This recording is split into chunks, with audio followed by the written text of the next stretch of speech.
Gewaardeerde luisteraars, pastoor Frans Hooiberg van die Kruis Triomfeerbediening. Ek groet u in die naam van Jesus Christus, ons verlosser, ons saligmaker en weet u wat, ons komende koning. Ek is nou vanoggend weer opgewonde om weer 'n geleentheid te hê wat die Here Jesus Christus vir my gee om die woord van God te verkondig.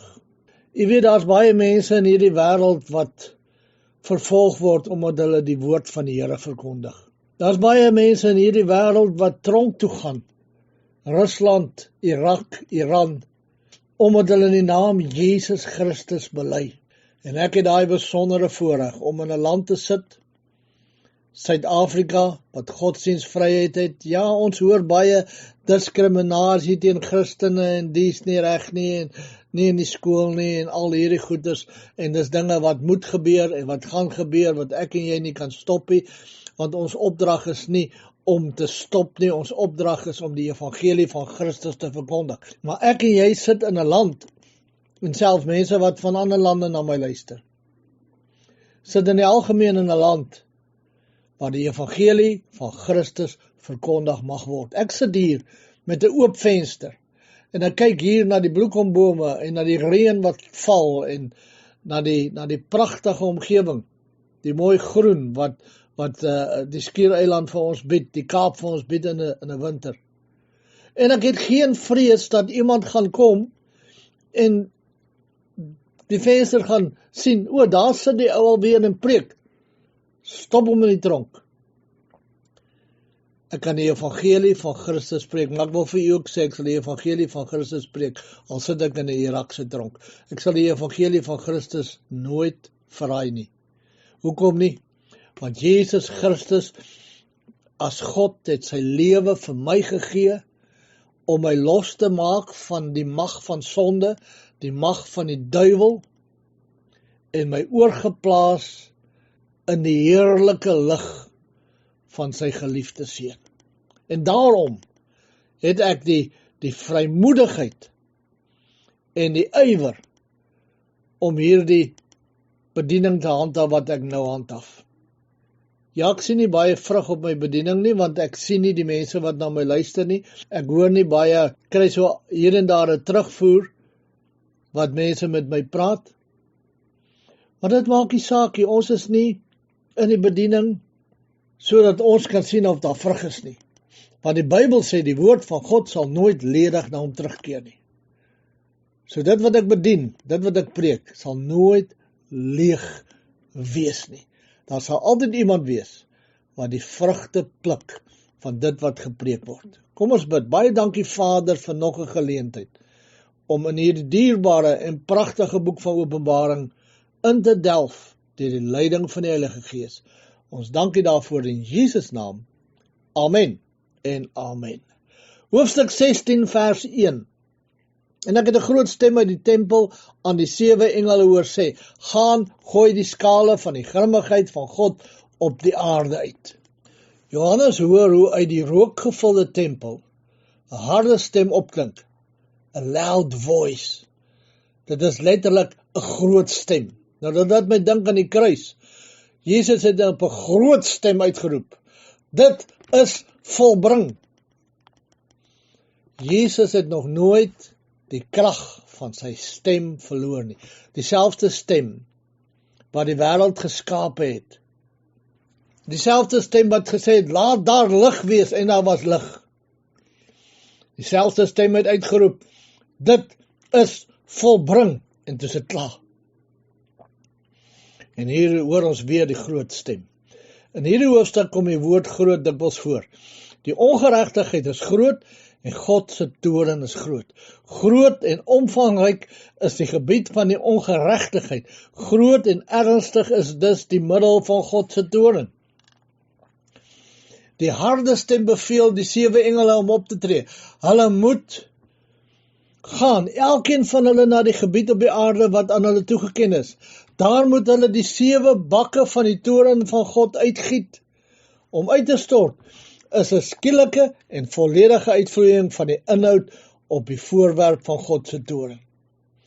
Die toorn van God bestaan hier so te sê nie uit 'n tik met 'n stok om verkeerde optrede reg te stel nie. Dis nie net 'n tik oor die vingers nie. Maar dit is stem uit 'n volkome oorweldiging en neerslaan van die bose. Bak na bak word met 'n enkele beweging leeggemaak. Die pla volg mekaar in 'n groot tempo. Waarskynlik sal hierdie oordeele wat niks en niemand ontsien nie, binne 'n paar dae afgehandel wees. En weer eens wil ek sê, moet nou nie bang word nie, moet nou nie vrees kry nie, moet nie sê, o, Here, gaan ons dit maak, ons gaan nie daar wees nie. Is jammer vir die ouens wat glo, die wegraping is aan die einde van die groot verdrukking. Maar ek wil amper sê, as jy deur die groot verdrukking wil gaan, laat dit wees volgens jou geloof. Selfs die ouens wat glo in die voorbraak, wegraping, as jy in die middel van die wegraping wil gaan, laat dit wees volgens jou geloof. Maar ek sit, en baie van my medelede van die liggaam van Christus sit met 'n reikhalsende verlange, en ons wag vir die woorde, kom op hierheen. Dis waarvoor ons lewe. Dis waarvoor ons in die oggende opstaan. Dis waarvoor ons die pyne in die liggaam hanteer en ervaar, die ouderdom. Dis waar ons die verdrukkings net hanteer, binne in die konsep van, daar kom 'n dag. Ja, daar kom 'n dag, waar die bassein gaan blaas, en ons is nie meer hier nie. Gaan jy saam? Gaan jy werklik saam? Hy kom net vir hulle wat hom verwag. Verwag jy hom? Nou praat ek nie van, ja, ons verwag hom, want die Bybel sê, hy gaan terugkom. Nee, ek praat van 'n verwagting. Soos hy liedjie wat sê, I feel it in my bones. 'n Verwagting in my bene. Christus gaan vir my terugkom. Christus gaan nie net terugkom, omdat die Bybel sê hy gaan terugkom nie. Christus gaan nie net terugkom, omdat daar sprake is in die profeseë. Dat daar net sprake is in die profeseë dat hy gaan terugkom nie. Nee, hy gaan terugkom vir sy liggaam.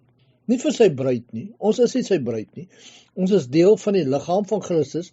Ons is deel van die bruidegom. Ons is deel van die kerk van Christus. Hy gaan terugkom vir sy liggaam. Hy gaan terugkom vir sy kerk. En daaroor lees ons die boek Openbaring, sodat ons hom kan leer in die krag van sy opstanding. Waarskynlik sal hierdie oordeele wat niks en niemand ontsien nie, binne 'n paar dae afgehandel wees. Hulle word nie aangekondig nie, soos het gebeur het met die 2 vorige reeks pla, die seels en die bassyne. Hulle gebeur sonder enige waarskuwing, omdat God reeds genoeg gewaarsku het. Ons lees vers 2, hoofstuk 16 vers 2. Toe gaan die eerste een weg en gooi sy skaal op die aarde uit, en kwaai en bose swere het aan die mense gekom wat die merk van die dier gehaat het en sy beeld aanbid het. Die eerste 4 bakke is baie soos die eerste 4 trompette in Openbaring 8. Die pla van die eerste 4 bakke tref dieselfde gebiede as wat die eerste 4 bassyne gedoen het. Die verskil is egter dat die bassein 'n beperkte deel van die aarde getref het, 'n derde deel, terwyl die bakpla nie daardie beperking het nie. Om die spoed van aksie te beklemtoon word nie gesê en die eerste engel het gegaan nie, maar toe het die eerste gegaan. Jy vind dit ook in elk van die volgende gevalle. Die eerste gooi sy bak op die aarde uit. En dis nie die aarde in die breë sin van Openbaring 16 vers 1 nie, maar 'n beperkte sin van die droë land. Want in die volgende word ook melding gemaak van ander gebiede op aarde, soos die see en die riviere. Wanneer die engel sy bak uitgegooi het, word die gevolge dadelik sigbaar. Die mense wat aan die dier verbind is en sy beeld aanbid, kry 'n afskuwelike en kwaadaardige seer as 'n merk. God sê, julle wil mos nou 'n merk hê. Julle wil mos nou die anti-kris 'n merk hê. Kom, ek gee vir julle sommer net 'n bykomende merk, sommer 'n klomp merke, sodat julle kan sê ons is die gemerkte nasie van die anti-kris. Dit kan nie net 'n klein seertjie wees waarop jy 'n pleister kan sit nie, maar dis 'n enorme, treffende seer wat nie behandel kan word nie. 'n Seer is 'n uitbarsting van innerlike onreinheid wat saamgaan met pyn en wat die uiterlike skoonheid in afstootlikheid verander. Vir mense wat alles opoffer vir perfekte liggaam. Ons kry dit. Mense oefen. Hulle wil perfek wees. Hulle velle word behandel. Hulle gaan vir allerhande plastieke snykunde, vir allerhande goedes, net om hierdie liggaam pragtig te maak. En God kom en hy sit 'n sweer daarop, want jou uiterlike beïndruk hom nie. Vir mense wat alles opoffer, vir 'n beperkte liggaam, beide in terme van gesondheid en vorm, is dit 'n ramp van ongekende afmetings. Hulle het alles gedoen om hulle liggaam in top toestand te hou, en nou, deur een daad van God se toorn, verander hul liggaam in 'n wrak. 'n Jammerlike voorbeeld van ellende en pyn.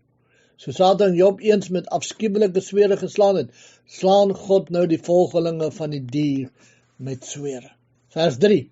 En die tweede engel het sy skaal op die see uitgegooi en het dit bloed geword soos van 'n dooie, en al die lewende wesens in die see het gesterf. En het geword soos die bloed van 'n dooie man. Baie bloedig, soos 'n verminkte lijk, of anders gekleur as te ware met die donker en amper swart bloed van 'n dooie man. Laasgenoemde blyk heel waarskynlik die betekenis te wees wat impliseer dat die oseaan verkleur sou word en wat aandui dat dit die effek was van bloed wat in groot hoeveelhede op die water gestort is. Openbaring 8 vers 8 is dit, die see het bloed geword. Hier sou die toespeling op die bloed van 'n dooie meer natuurlik die idee van 'n vlootkonflik te suggereer en van die bloed van die gesneuweldes wat in groot hoeveelhede in die diepte gestort is. Die woorde en elke lewende gesiel het in die see gesterf. In Openbaring 8 vers 9 word gesê dat die derde deel van die skepsels wat in die see was gesterf het en die derde deel van die skepe is vernietig. Hier is die vernietiging meer algemeen. Die ramp is ernstiger en verskrikliker. Dis asof elke lewende wese gesterf het. Geen klem moet hier op die woord siel gelê word nie, want die woord beteken bloot 'n skepsel, 'n lewende wese, 'n dier. Die sin hier is dat daar een of ander verskriklike ramp sou wees, asof die see in donker bloed verander sou word en asof elke lewende wese daarin sou sterf. Ons is so lief vir die see. Ons is so lief vir die visse wat ons kan vang in die see en die prons en al die goede wat jy eet wat uit die see uitkom. Kan jy jouself indink? 'n See met niks van daai goeders in nie, maar 'n see met branders van bloed, kolken van bloed, beweging van bloed en baie plekke gestolde bloed. Kan jy jou dit indink? Nee, ons kan nie. Die navraag te doen oor die korrekte toepassing hiervan is dit natuurlik om na iets te soek wat met die see of die see verband hou en ons moet verwag om die vervulling te bevind in een of ander ramp wat sou val op die marine mag of die handel van die mag waarna hier verwys word. Volgens die interpretasie wat deurgangs aangeneem is van die pauslike mag en die regte toepassing volgens hierdie interpretasie, sou die algehele vernietiging of uitwissing wees van die vlootmag wat bygedra het om die pausdom te onderhou. Dit moet ons soek met betrekking tot die vlootmag van Frankryk, Spanje en Portugal, want dit is die enigste pauslike nasies wat 'n vloot gehad het. Ons moet verwag om in die vervulling hiervan 'n reeks vlootrampe te vind wat die see rooi maak met bloed, wat geneig is om die mag van die pausdom te verswak en wat beskou kan word as een in die reeks gebeurtenisse wat uiteindelik lei tot sy hele omverwerping. Gevolglik, in die uitvoering van die plan wat aangeneem is om die uitstorting van die eerste bak te verduidelik, moet opgemerk word dat onmiddellik na die gebeure waarna aldus verwys is, 'n reeks vlootrampe was wat die vlote van Frankryk en dit het die mees formidabele vlootmag wat nog ooit deur enige nasie onder die pauslike heerskappy voorberei is, heeltemal vernietig. Intussen was die groot vloedoorlog tussen Frankryk en Engeland aan die gang, wat vanaf sy aanvang in Februarie 1793 vir meer as 20 jaar geduur het met geen onderbreking behalwe die van die kort en misleide vrede van Amiens, in watter oorlog die maritieme mag van Groot-Brittanje oral die Franse skepe handel en kleiner kolonies vernietig het, insluitend die van die vinnige en lang voorgesette bondgenote van die Franse, Holland en Spanje. In die jaar 1793 is die grootste deel van die Franse vloot by Toulon deur Lord Howe vernietig. In Junie 1794 het Lord Howe se groot oorwinning oor die Franse van Oostend gevolg en dan die inname van Corsica en byna al die kleinere Spaanse en Franse Wes-Indiese eilande. Toe in 1795 Lord Bridport se vlootoorwinning en die inname van die Kaap, die Goeie Hoop.